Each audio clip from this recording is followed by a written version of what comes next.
Dan Bapak Ibu harus tahu, macam orang yang kerja di Masjidil Haram itu, yang tukang sapu tuh Pak, gajinya berapa kata Ibu sebulan tuh? 1 juta cuman sebulan tuh Pak. Tidur di jalan orang tuh kadang tuh Bu. Tapi coba aja, mau ndak kerja sama saya gaji 5 juta, ndak ada yang mau Pak. Di mana kami dapat pahala sholat ribuan rakaat. Itu keuntungan kami di sini. Ndak kan ada orang bisa dapat keuntungan itu. Itu yang dicarinya Bu. Makanya orang-orang baik, orang-orang yang tulus di jalan Allah itu banyak istrinya yang minta cerai. Karena ndak sanggup Pak.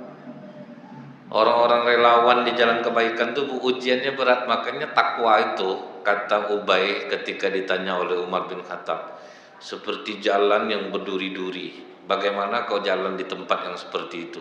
Aku akan berhati-hati. Itulah Pak sulitnya. Kita mungkin masih mengingat Bapak Ibu bahwa tujuan kita melaksanakan ibadah puasa ini agar menjadi hamba Allah yang bertakwa.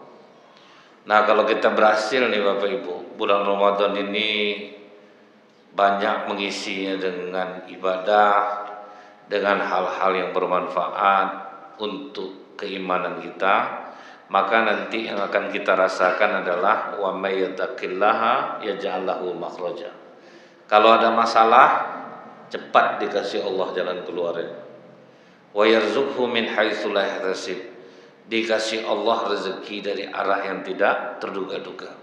Jadi tidak susah lagi memikirkan duit masuk, harus cari bagaimana uang, tapi Allah tunjukkan jalan-jalannya itu. Tibanya diantarkan Allah rezeki.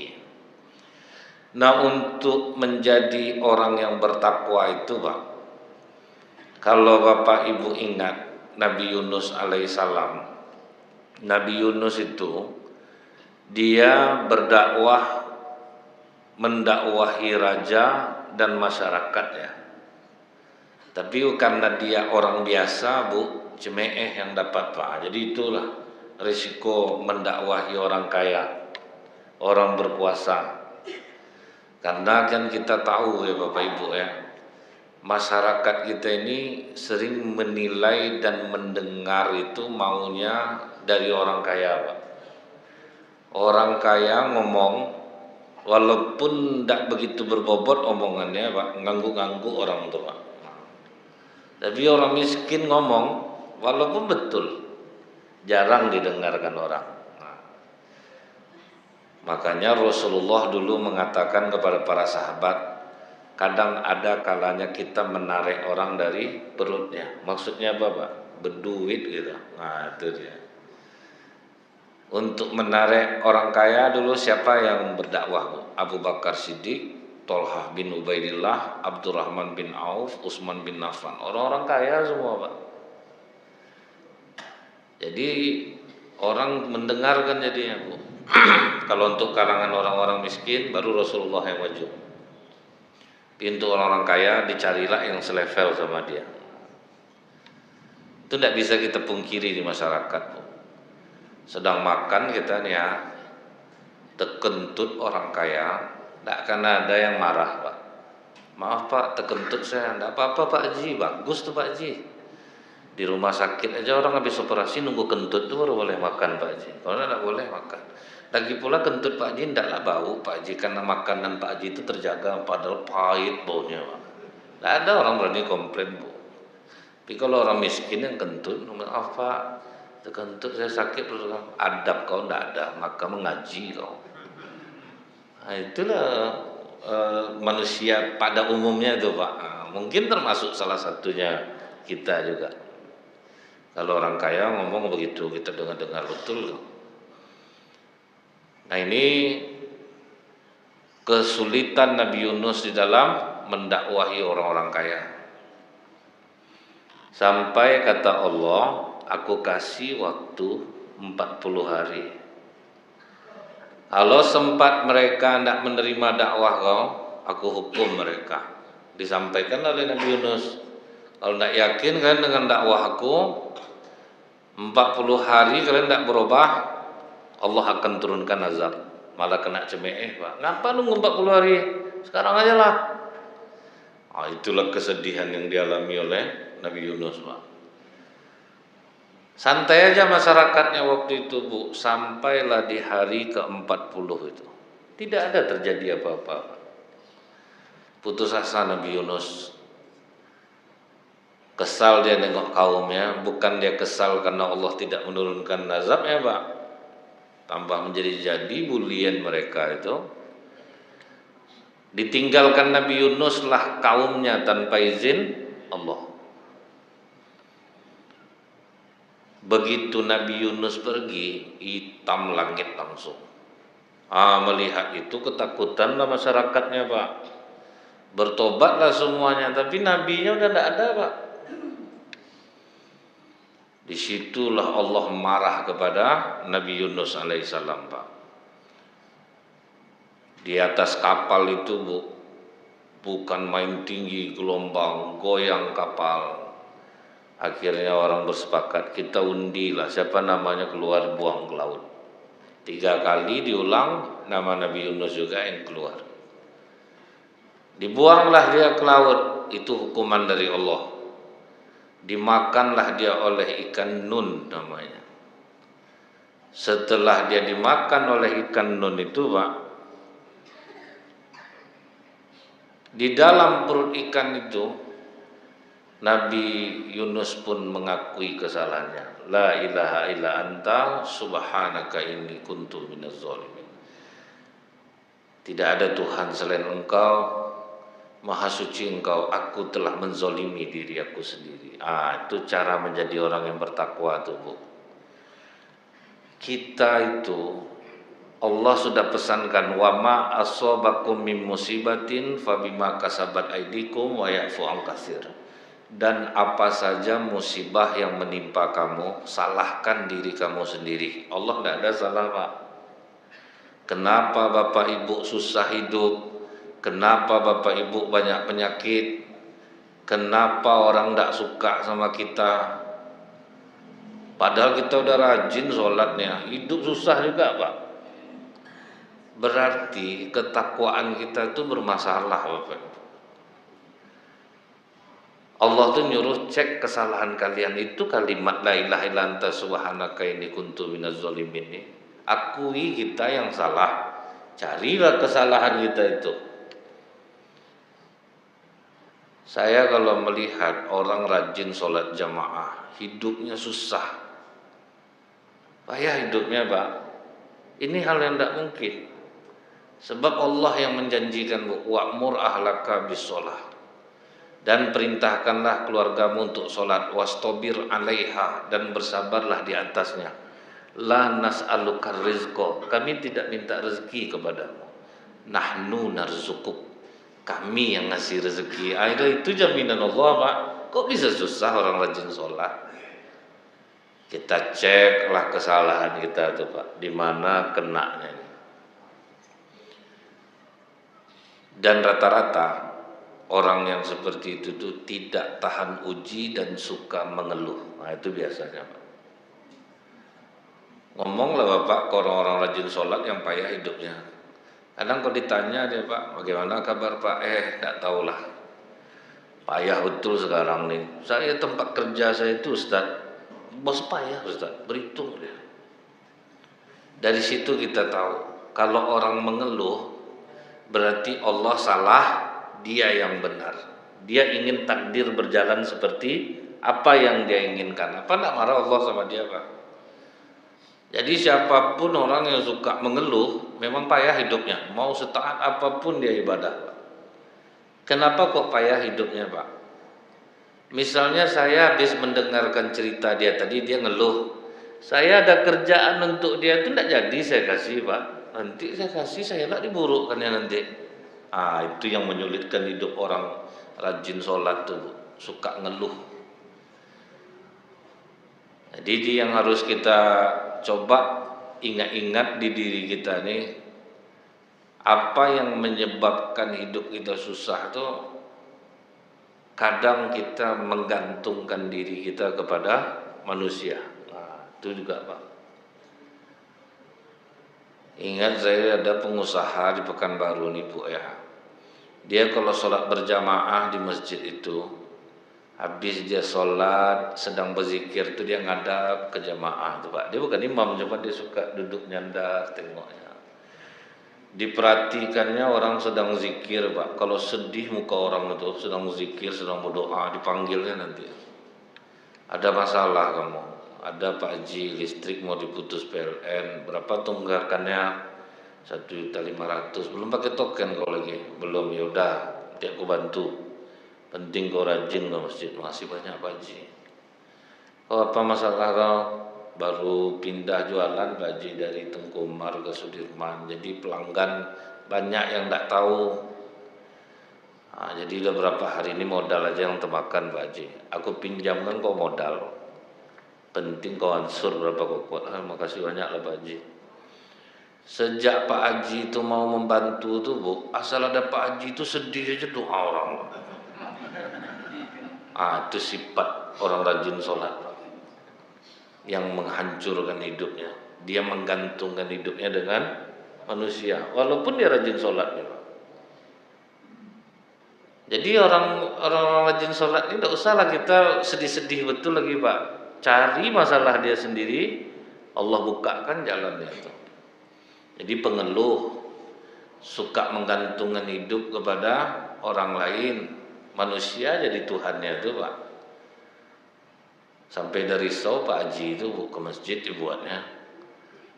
Sampai dia makan di kedai pun Pak ramai-ramai nanti duduk situ Pak. Pak Haji makan Bu, lama-lama kan risau juga Pak ya, walaupun 15.000 20.000, tapi sering-sering kan risau juga dibuatnya itu Pak. Nah itu suka menggantungkan diri pada orang lain. Tapi Bu ya, ada orang rajin sholat, dia tidak pernah mengeluh, tapi hidupnya susah menurut pandangan kita. Tapi hidupnya jauh lebih bahagia daripada yang kita bayangkan. Yang menjadi muazzin di masjid Istana Riyadh sekarang itu Pak, namanya Ammar Mustafa. Orang Sudan, kulit hitam. Merantaulah dia ke Riyadh modal visa, kemudian jadi pembantu tukang. 5 tahun dia di Riyadh Bu. Jangankan untuk mengirim istrinya di Sudan, untuk makan dia aja susah Pak. Itu ujian Allah sama dia Bu. Tapi Allah kasih kekuatan kepada istrinya untuk ridho dengan keadaan suaminya. Sebabnya apa Bu? Ammar Mustafa 5 tahun dia di Riyadh itu, ada masjid tidak jauh dari Istana Riyadh. Disitulah dia azan dan sholat berjamaah tiap waktu tanpa henti. Tiap waktu sholat belum pernah dia bolong lagi. Azan, kemudian dia sholat jamaah di sana. Jadi penggantinya itu Bu, duit tidak dapat, tapi keriduan istrinya kuat Pak. Tidak masalah sama dia, suaminya kekurangan, payah mengirim dia, tetap ridho dia. Itu keuntungan satu dikasih Allah, walaupun hidupnya susah. Karena dia tetap miskin selama 5 tahun di Riyadh itu, akhirnya kawan-kawannya ngumpul lah Bu. Ammar, udah 5 tahun kau di Riyadh, tidak ada perubahan hidup. Mungkin Riyadh ini tidak tepat tempatnya untuk kau merantau. Kami ini punya istri, punya anak juga Ammar. Rindu kami sama istri anak kami. Tidak mungkin kau tidak rindu juga sama istri sama anak kau. Tapi kami salut nih kau Ammar. Belum pernah kau menceritakan sedih kau ke kami lagi. Belum pernah kami mendengar kau mengeluh. Apa kata Ammar Bu? Yang aku lakukan pokoknya apa yang membuat Allah ridho saja. Terserah Allah mau mengapakan aku. Mau aku dimiskinkan, mau aku dikayakan Allah, mau susah hidup aku, itu urusan Allah. Yang jelas tugas kita sebagai hamba, kita ngabdi. Itu Pak. Yang jelas sebagai hamba kita ngabdi aja. Mau Allah apakan kita, ya itu urusan Allah lah. Itu hebatnya, itu yang dahsyat tuh Pak. Hidup susah tapi tidak pernah ngeluh. Dan Ammar Mustafa itu Bu ya, Dia azan di masjid yang dia biasa tempat sholat itu belum pernah dikasih pengurus duit lagi Pak. Belum pernah pengurus ngajak dia makan, tapi tidak pernah terkecil hati dia Pak. Kita Bu tidak dapat kupon kurban aja pindah masjid Pak. Ngapa pindah sholat Pak? Tidak dapat saya kupon kurban tahun ini. Nah, dia mau makmur di masjid nih Pak. Rajin sholat ke masjid tuh biar dapat zakat, biar dapat makan-makan bulan puasa. Nah, kan banyak orang nanti ngantar-ngantar pembukaan tuh hanya selamatlah duit dia 30 hari Pak, berbukalah dia anak beranak ke masjid. Disangkanya itu hemat bagi dia Bu. Sebetulnya kan perbukaan disediakan masjid itu bukan untuk orang tempatan. Orang tidak sempat balik hingga itu baru berpahala Bu. Memang orang tidak sempat kejarnya waktu ini orang dari luar dapat kerak bakwan aja kadang ke masjid tuh Pak. Selesai sama orang masjid itu semua orang-orang dekat situ.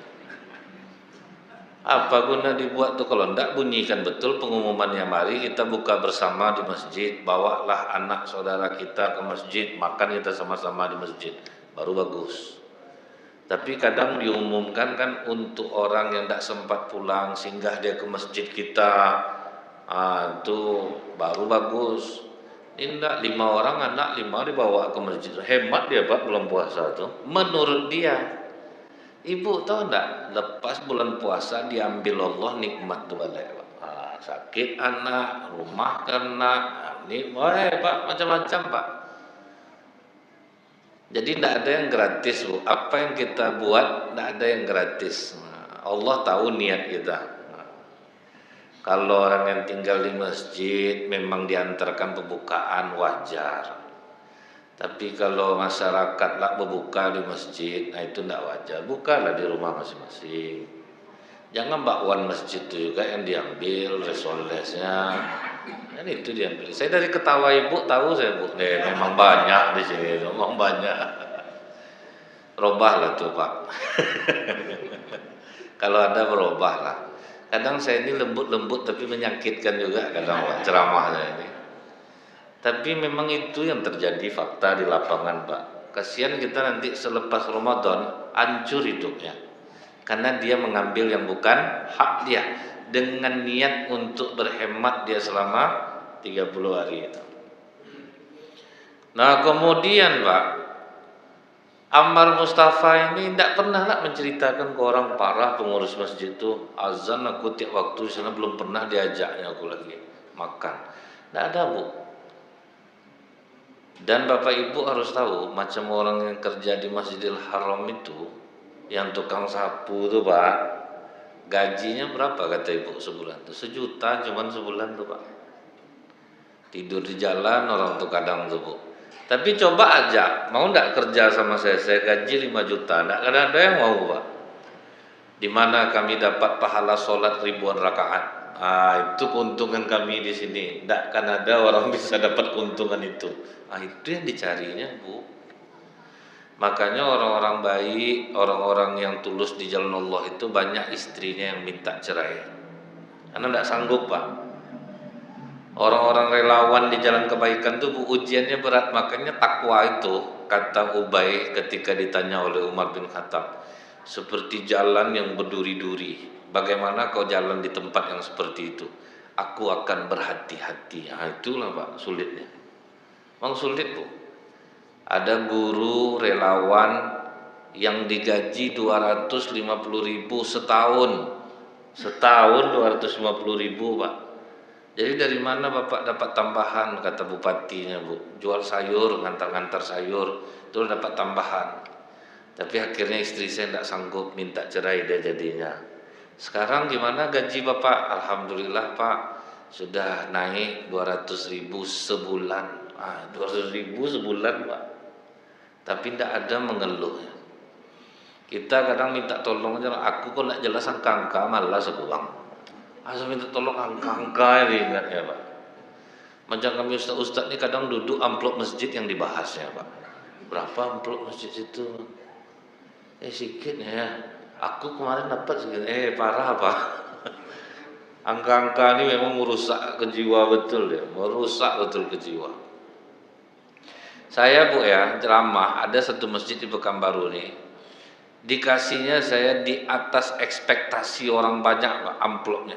Nggak mau saya Pak, saya WA pengurusnya, tolong dikurangi. Yang nomor normal aja lah. Siapa betul saya, kalian mau menghancurkan saya dengan ngasih sebanyak itu tuh. Nggak wajar lah Pak. Jadi saya bilang, enggak Ustadz itu memang benar, pokoknya saya enggak mau, nanti takutnya apa Pak, pokok apa namanya ini Bu ya, pokoknya enggak enak ke jiwa itu lah pokoknya. Kalau wajar-wajar aja masih penting lah Pak, ini enggak bersebut lah, ini Ustadznya segini, ini sangkanya mungkin saya senang gitu Pak, takut lah saya jadinya. Nah kemudian Bapak Ibu, Ammar Mustafa ini begitu udah susahnya hidupnya Pak di Riyadh itu. Apa kata kawan-kawannya? Gini lah Mar, kami udah sepakat menyumbang-nyumbang untuk membeli tiket pesawat lah. Pulanglah kau ke Sudan. Mungkin Riyadh tidak tepat tempat untuk kau merantau. Dan ada sedikit oleh-oleh untuk istri dan anak kau Ammar. Kata Ammar, alhamdulillah aku terima kebaikan kalian. Itu orang yang bertakwa itu Pak. Meminta tidak dikasih terima. Allah benci dengan orang kaya sombong, tapi Allah lebih benci sama orang miskin sombong. Orang miskin sombong tuh udahlah susah dibantu dia. Pak, saya memang susah Pak, tapi jangan jengkal saya sama duit. Apa nak mati hidup orang macam itu tuh Pak. Udah miskin sombong Pak Bu. Kan kadang kita nengok kawan susah, gini lah kau tolong lah aku, nanti ada sedikit untuk kau. Aku memang susah, tapi aku jangan diginikan. Oh harga diri tinggi Pak, payah tuh Pak. Jadi kebanyakan orang miskin tetap miskin tuh dia sombong dengan kemiskinannya itu. Kita minta jangan, tapi kalau dikasih orang janganlah ditolak. Tapi basa-basi sedikit boleh lah. Apa nih Pak? Itu boleh lah kan. Tapi ditahan duit tuh Bu, jangan dilepas. Apa nih Pak? Ditahan Pak. Aduh, nggak enak saya nih Pak. Nggak usah lagi Pak. Tapi kuat nahannya. Kalau pas nggak usah lagi Pak. Nah kemudian Pak, apa cerita ada seorang pengusaha, hampir saya tersilap hari ini Ustaz, nampar orang miskin katanya. Apa gitu Pak Ji? Saya Ustaz tahu enggak yang jualan pakai gerobak di depan masjid? Tahu. Pas asar tadi didekatinya saya, Pak Haji, ada orang jual Honda bekas 4 juta. Jadi rencana saya bisa saya jualan enggak dorong lagi, saya pakai Honda. Ada duit Pak Haji 4 juta. Oh ada, aman, datang di tempatku. Datanglah dia ke tempat saya Ustaz. Saya bilang sama dia, aku ini kan ada zakat mal. Jadi kau tidak perlu berutang, zakat mal aku ada. Terimalah zakat mal aku 4 juta nih. Maaf Pak Haji, saya tidak nerima zakat. Kenapa kau tidak nerima zakat? Karena Rasulullah tidak nerima zakat Pak Haji. Kau kan tidak Rasulullah dong, kau tidak nerima. Kau masuk tidak lapan nasnab, fakir miskin. Masuk Pak Haji, tapi saya tidak mau menerima zakat. Emosi saya Ustaz. Akhirnya jumpa juga kajian Ustaz tuh orang miskin sombong tuh baru ketemu saya. Oke lah, ini tidak zakat mal. Ini hadiah dari aku 4 juta, bukan uang zakat. Hadiah, pemberian aku. Kalau kau bilang Rasulullah tidak terima zakat, tapi Rasulullah nerima hadiah. Ini hadiah 4 juta. Saya masih kuat untuk berusaha Pak Haji. Saya masih muda. Tidak enak saya digini, dia rasa saya mau tinju mulutnya tuh. Apa mau kau nih sebetulnya nih? Kau di zakat nak mau kau bilang Rasulullah tidak terima zakat. Kau tahu tidak Rasulullah terima hadiah? Tahu Pak Haji? Ini hadiah 4 juta kau tolak juga. Mau berutang kau sama aku? Iya Pak Haji, utang aja lah. Kau ingat kalau berutang kau sama aku, mati syahid pun kau tidak diterima ruh kau sebelum kau bayar utang tuh. Iya Pak Haji, berapa bulan kau bisa bayar? 4 bulan, tulis 6 bulan ke sekretarisnya. Hilang sampai hari ini jadinya Pak. Aturan halal duit itu Pak ya, jadi haram jadinya. Dia tidak sholat lagi ke masjid itu, tidak jumpa-jumpa lagi ya Pak. Pokok setelah kejadian itu tidak muncul dia lagi Bu. Itu orang miskin yang sombong. Jadi kalau kita susah-susah tuh Bu, jangan terlalu tinggi harga diri. macam adik beradik lah kalau lebaran. Itu yang paling susah kan yang nyuci piring di belakang tuh Bu, nyuci piring, megang sapu, itu yang paling susah adik beradik. Tapi terima aja keadaan tuh Pak, aku susah, aku bantu kakak-kakak aku, kan biasa aja sebetulnya Pak. Ada adiknya susah, kakaknya kaya jadi sopir, dia ngantar-ngantar anak kakaknya, kan ada masalah. Jangan pula drama pula, parah betul kakak aku nih, mendapat duit harus kerja, aku dulu sama dia, ya iyalah Pak. Jadi jangan pengeluh. Itu yang merusak orang-orang Islam yang rajin sholat itu tuh lah Pak. Nah, pengeluh tuh pantang ditanya orang Bu, apa kabar Bu aja? Kalau udah itu bunyinya Pak, tuh panjang keluhannya tuh Pak. Jadi kalau udah nampak ancang-ancang macam itu lari lah Pak. Banyak tuh Pak keluhannya.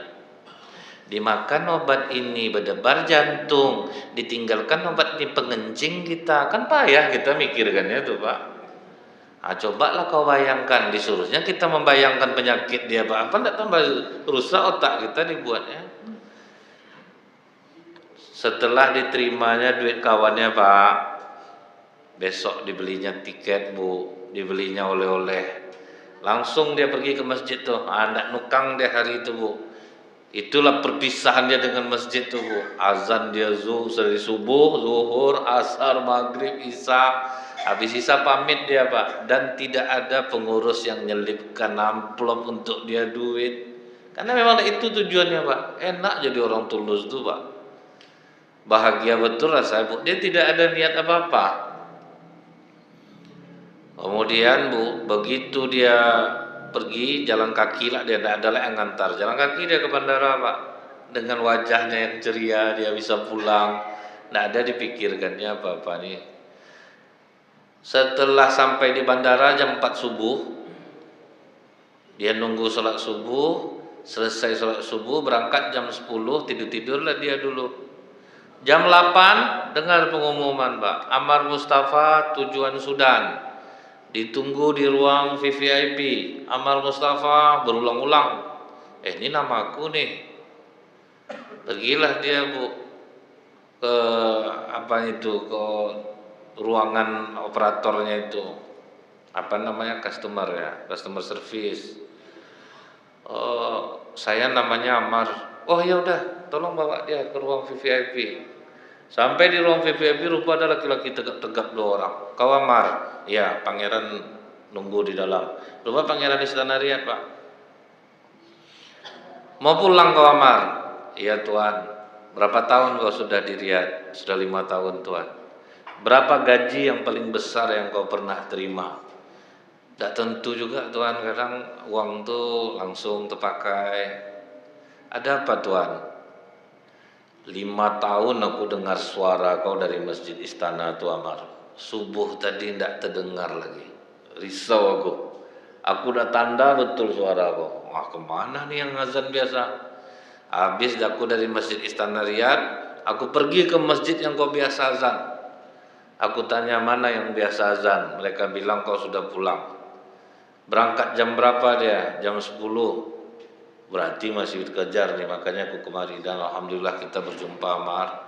Jadi gini Amar, ini uang 84.000 real, itu sekitar 200 juta Pak. Kau bawa pulang ke Sudan, senang-senangkan istri, senang-senangkan anak selama 3 bulan. Setelah itu nanti aku kirim tiket, kau bawa istri sama anak kau pindah ke Riyadh. Kau jadi muazin di masjid Istana Riyadh. Wah kalau ada masjid di Istana Riyadh aja Pak, sedangkan masjid paripurna aja dulu lumayan gaji yang muazin Pak, apalagi di Istana Riyadh. Dulu Pak, sebelum muazin gajinya paripurna Pak, sedih-sedih gitu dengar azan orang di masjid itu. Allahu Akbar Allah. Itu bulanannya Bu dapat kumpul beras warga tuh Bu. Ngumpul beras tuh lah dapat tebak tuh duit 300, apa enggak sedih iramanya Bu. Tapi semenjak digaji besar tuh Allah, jadi pengaruh Pak. Jadi makin jernih suara orang azan tuh berarti makin tinggi pendapatannya tuh. Pengaruh memang pendapatan tuh. Sama kita ngundang orang berdoa ke rumah, kalau lauk kita enak, itu yang baca doa berirama tuh Pak. Tapi kalau enggak, lontong, telur rebus belah dua kasih kuah kacang, nah itu dilutut tuh. Auzubillahi minasyaitonir. Bismillahirrahmanirrahim. Itu beda ya Pak. Mempengaruh dia Bu. Lihat Pak, berapa tahun dia sabar tanpa mengeluh? 5 tahun. Tidak pernah menceritakan keluhan dia, kekurangan pengurus masjid, tidak pernah dia bahas Pak. Akhirnya dibalas Allah setelah 5 tahun. Ini baru sholat jamaah 3 bulan belakangan, ini banyaklah mintanya Pak. Harus cepatlah perubahannya. Enggak. Jadi itu ya Pak ya. Ada orang yang kenapa dia susah hidupnya? Karena dia sudah suka mengeluh. Tapi ada orang rajin sholat, dia tidak pernah mengeluh, tapi susah juga. Ujungnya nanti endingnya akan seperti Ammar Mustafa. Allah lipat gandakan rezeki. Kemudian Bu, kenapa orang rajin sholat susah juga hidupnya?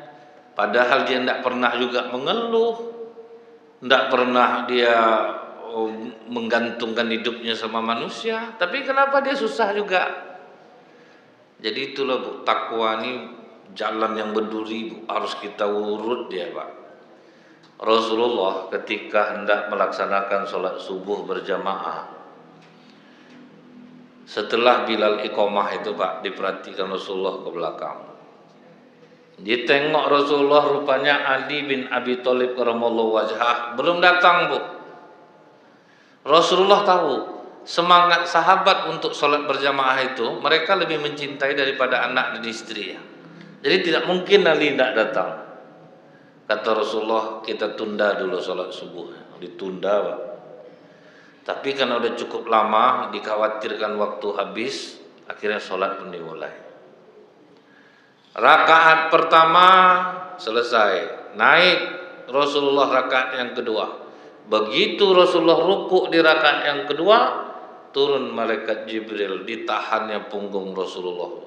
Tunggu Ali ya Rasulullah. Nah inilah hadis yang menjadi dasar bahwa kalau imam sedang ruku, kita langsung takbir, langsung ruku, kita sudah dapat 1 rakaat, tidak perlu mengulang lagi. Maka ditunggu Ali itu Bu, sedang ruku tuh lama Pak. Cuman nih jangan setiap waktu sholat buat macam ini. Walaupun hadisnya sahih, ini gara-gara kalau imam ruku langsung kita takbir rusuk dapat 1 rakaat. Pas sujud sajadah Jumat duduk dia di teras dulu Bapak dia. Duduk teras Pak, nunggu imam ruku Ustaz. Panjang ayatnya. Kalau macam ini tidak boleh Pak. Disengajanya Bu, nunggu di poinnya imam itu dulu dia duduk dulu di teras Pak kan. Udah ruku di kalimat tatajafa anil madoji. Jadi udah Rasulullah pas ruku baru dia masuk dapat 1 rakaat. Kalau seperti itu tidak boleh. Nah kemudian saking lamanya Rasulullah ruku Pak di rakaat kedua itu jamaah mengintip-ngintip Bu. Takut terjadi apa-apa pada diri Rasulullah. Dan ini pula lah yang menjadi dasar kalau imam terlalu lama pada gerakan yang tidak terlihat oleh makmum, maka makmum boleh mengintipnya, tidak membatalkan sholat. Jangan terjadi macam Masjid Taqwa beberapa tahun yang lalu. Ustadz ini dia mau ceramah maghrib tuh, ditaruhnya laptopnya dekat tepi pintu. Masjid Taqwa pintu belum siap lagi Pak yang arah keluar. Ustadz ini disuruh imam, pas rakaat sujud terakhir dicuri maling laptopnya tuh Pak. Dia sedang dikejarnya lah maling tuh sedang sujud. Tertinggallah jamaah sedang sujud Pak. Merah-merah muka jamaah dibuatnya. Yang tua-tua ada menetes dari hidungnya Pak. Karena tidak ada yang nengok, karena tidak tahu bahwa nengok itu boleh. Sadarnya udah terdengar suara Ustadz tuh di luar Bu, maling, maling. Baru ada yang tahu Ustadz udah pergi ngejar maling Pak. Bapak Ibu tanya kalau sama orang lama Masjid Taqwa tahu kejadian nih Pak. Cuman Ustadz tuh udah almarhum sekarang, tapi waktu dia masih hidup asal jumpa dia tak tahan saya Pak, berdosa saya Pak. Ketawa Bu, ingat gaya dia ngejar sedang sujud doang. Udah almarhum beliau. Jadi harus nengok tuh Pak. Kalau imam terlalu lama ruku, terlalu lama sujud. Setelah Ali masuk, baru dilepaskan malaikat Jibril tekanannya. Bisalah i'tidal, sampailah selesai. Selesai salam, hebohlah sahabat. Kenapa sholat subuh kita berbeda dari biasanya Rasulullah? Kenapa harus rukuk terlalu lama di rakaat yang kedua? Sehingga kami tadi ada yang mengintip-intip. Kata Rasulullah, aku pun tidak tahu. Di rakaat kedua ketika rukuk tadi, malaikat Jibril turun menahan punggungku, katanya tunggu Ali. Jadi kita tunggu dulu Ali selesai. Selesai Ali ditanyalah, apa yang menyebabkan engkau terlambat datang subuh ini Ali? Sampai malaikat Jibril menahan punggungku di rakaat yang kedua. Kata Ali, ketika aku berjalan menuju masjid ya Rasulullah, ada orang tua berjalan tertatih-tatih di depanku. Karena engkau mengajarkan kepada kami memuliakan orang tua, aku tidak mau mendahului langkahnya. Sampai dia di persimpangan dia berbelok, disitulah aku mempercepat langkahku menuju masjid dan aku menyaksikan engkau dalam keadaan ruku'. Itu Bu, banyak orang rajin sholat itu kenapa hidupnya susah? Dia durhaka sama orang tuanya, Pak. Cobalah cek Bu, anak-anak yang rajin sholat tapi hidupnya susah, rumah tangganya payah Pak. Ada waktu itu saya tanya, suaminya gaji besar, istri gaji besar, tapi hidup susah Pak. Susahnya itu di jiwa, macam-macam aja kejadian. Pertanyaan saya itu mudah aja Bu, kamu tinggal sama orang tua atau mertua? Sama mertua Ustaz. Selesailah hidup kamu. Karena sayang nenek ke cucu ini kan berkali-kali lipat Bu. Tidak diizinkannya anaknya pindah lagi, karena dari kecil sama dia Pak. Relalah dia jadi pengasuh cucunya tuh. Namanya sayang Pak. Dia tidak tahu itu akan menghancurkan hidup anaknya. Datang nenek ini bilang, kami ridho Ustaz, kan cucu kami. Nenek ridho, Allah yang tidak ridho, itu masalahnya. Masa nenek ngasuh cucu Pak? Kalau untuk kesenangan jiwa sesekali tidak apa dong. Tapi kalau udah menantu kerja, anak kerja, itu nenek itu di rumah kan pembantu berarti jatuhnya Pak. Babysitter tuh Bu. Walaupun ibu ridho. Dan nenek bilang Bu, tidak tahan mama lagi nak, anak kau ini lasak betul macam ulat dia. Makan dia di tangga masjid sampai berembus-embus. Nenek sama atuk tuh ngejar cucunya pagi-pagi Pak. Cucu macam ulat Pak, kekuatannya ngeri. Anak kecil nih Bu, baterai penuh terus Bu. Baterai penuh Pak, lari sana lari sini. Nenek tuh Bu, mengejar-ngejar lah ngasih makan tuh. Jangan lari cu. Mengembus-embus Pak, nampak bengkak-bengkak pipi atuk tuh mengembus-embus napas tuh. Mama mau pulang aja lah ke kampung. Tidak apa-apa lah Mak, kalau Mama mau pulang ke kampung, tapi minta maaf ya Mak ya, mungkin kami tidak bisa ngasih bulanan lagi karena harus cari pembantu. Berarti Maknya pembantu, harus ngasuh anaknya dulu baru dikasihnya duit. Itu rajin sholat minta ampun Bu. Dari dulu udah saya bilang kau cepat pindah, cepat pindah. Tidak boleh, harus pandai-pandai kau bujuk mertua kau tuh, carilah rumah. Kalian sholat berdua, kalian orang soleh solehah. Terlambat dia ngambil keputusan cerai jadinya sekarang Pak, karena bingung tuh Pak, hancur. Dan banyak macam itu Bu, orang-orang rajin sholat ini dia tidak tahu Pak, memuliakan orang tua itu nomor 2 setelah Allah. Allah sendiri mengatakan wa'budullaha wa la tusyriku bihi syai'a wa bil walidaini ihsana. Dan tidaklah kita diperintahkan menyembah kepada Allah dan berbuat baik kepada orang tua. Mau rajin puasa, mau rajin sholat, hidup susah kalau tidak membuat orang tua bahagia. Sementara sekarang ini rata-rata Bu, anak-anak dia kerja suami istri, cucunya kan nenek yang ngasuh cucu Pak. Sekarang ini banyak seperti itu. Makanya hidup anak-anak sekarang tuh Bu, jauh dari kata bahagia. Dulu cuman bapak yang kerja, emak di rumah, anak kadang 10 orang Pak, aman hidupnya Pak. Sekarang anak 2 cuman Bu, susah emak bapak yang dibuatnya Pak. Dia orang Minang tapi bermarga, Bu. Marganya Panandehan, Bu. Tande mama bapak dia buatnya. Kau orang Minang tapi bisa bermarga kau ya. Cobalah, Bu, ngambilkan rumah mak bapaknya juga. Membiayai dia hidup mak bapaknya juga. Selalu berlapiskan yang namanya anak lah Ustaz. Awak sayang ke anak, tapi sayang itu jangan sampai menjerumuskanmu. Karena anak-anak itu dia bertanggung jawab terhadap anaknya pula. Tugas ibu udah selesai, membesarkan anak-anak kan udah letih tuh Pak. Tambahlah cucu lagi. Oke lah kadang Ustaz, kami jagalah namanya cucu kami dari Senin sampai Jumat. Sabtu kan dah libur Ustaz, malah berjalan lah dia sama suaminya pergi. Saya lagi yang ngasuh cucu, itu yang paling banyak Pak. Jadi itu yang membuat orang-orang rajin sholat susah. Jadi Pak, nampak orang-orang rajin sholat hidupnya susah itu tidak usah simpati gitu. Coba ajak dia cerita gimana dia sama mak bapaknya, apakah dia suka mengeluh ataukah dia tidak berjamaah sholatnya. Dia macam-macam tuh Pak ya. Ada yang berikutnya itu Bu, dia tidak suka sholat berjamaah. Bapak Ibu lihat di Arab Saudi itu rezekinya kok diantar ya sama Allah Pak.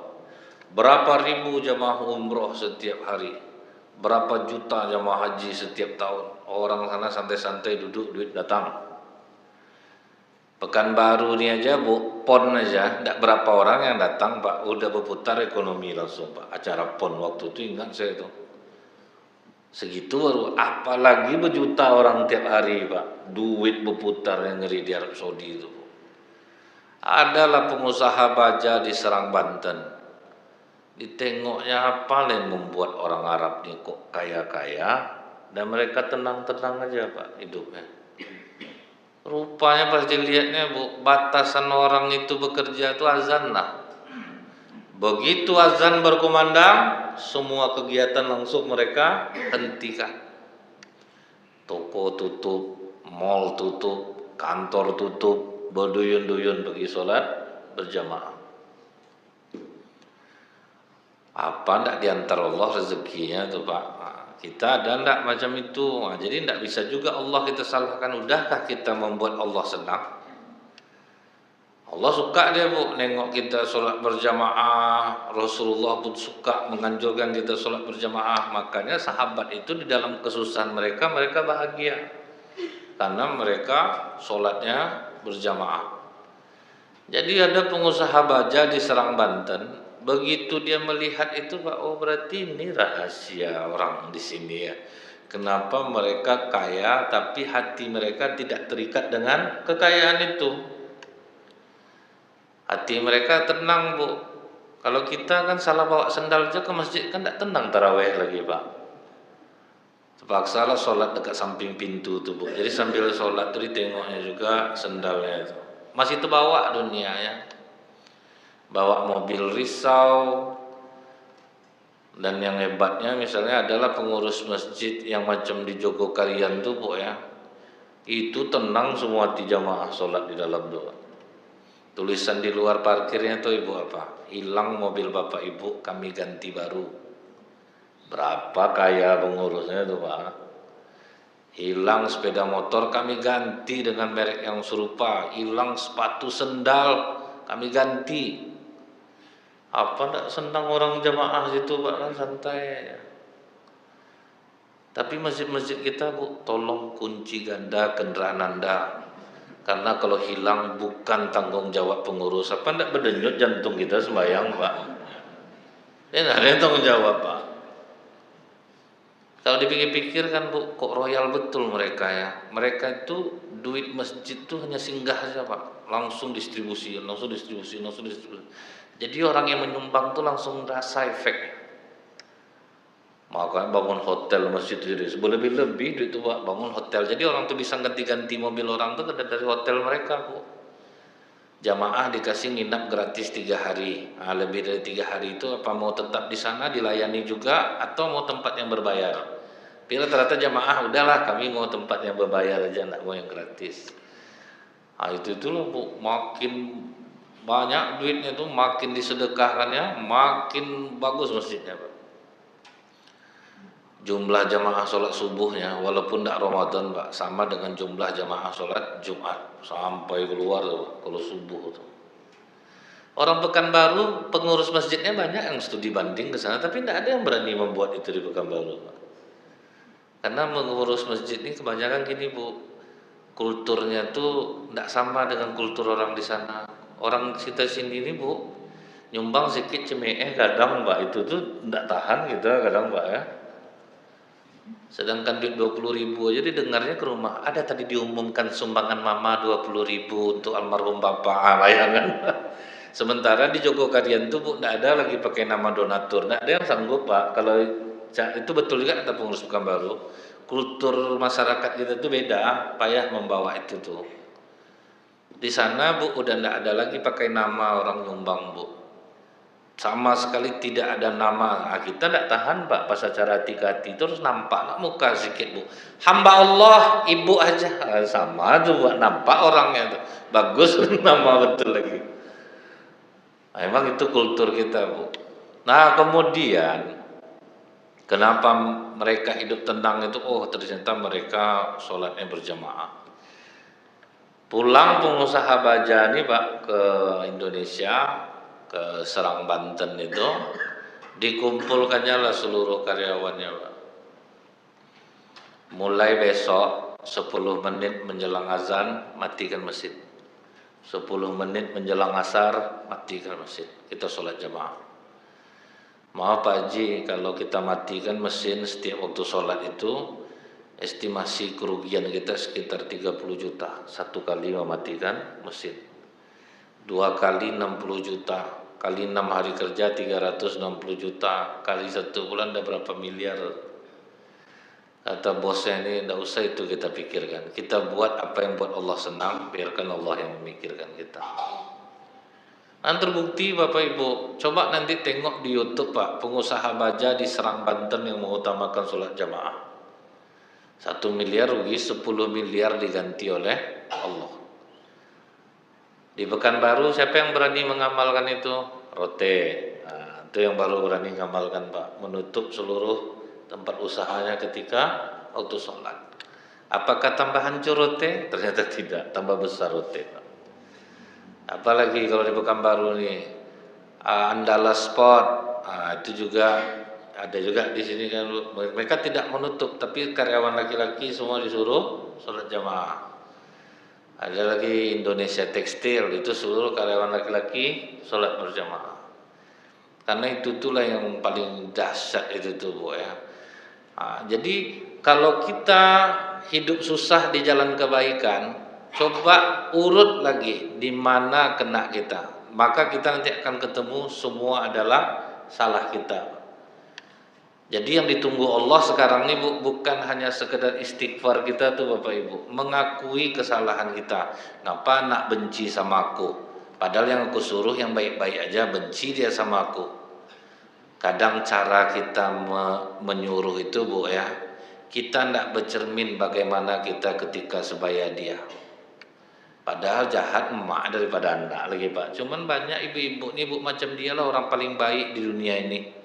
Mama aja tidak ada macam itu dulu. Ditanya anak nih ke tante yang parah, mama kau dari kau lagi. Nah, jadi kadang kita itu lupa dengan diri kita Pak. Waktu kita sebaya itu digitukan gimana rasanya. Harus kita balikkan. Ada bapak Bu, ditengoknya rapor, habis ditengok rapor ngamuk dia ke anaknya Pak. Bodoh juga kau lagi, uang belanja dikasih besar, dileskan. Ngapa Bapak ngamuk-ngamuk nih Pak? Apa ndak ngamuk aku? Kau cukupkan, kami dulu sekolah susah. Rapor kau merah. Ndak ada rapor orang merah. Ndak usah Bapak kau bohong-bohong ya. Tuh ambil rapor di meja. Coba ambil kemarin. Kau bohongin lah Bapak. Pak ndak ada sekarang anak-anak sekarang yang tulisan merah itu merah. Ndak usah kau bohong, ambil. Di meja mana Pak? Di meja tuh, meja makan. Diambil anak. Rapor bapak nih Pak, berubah rapor bapaknya Pak.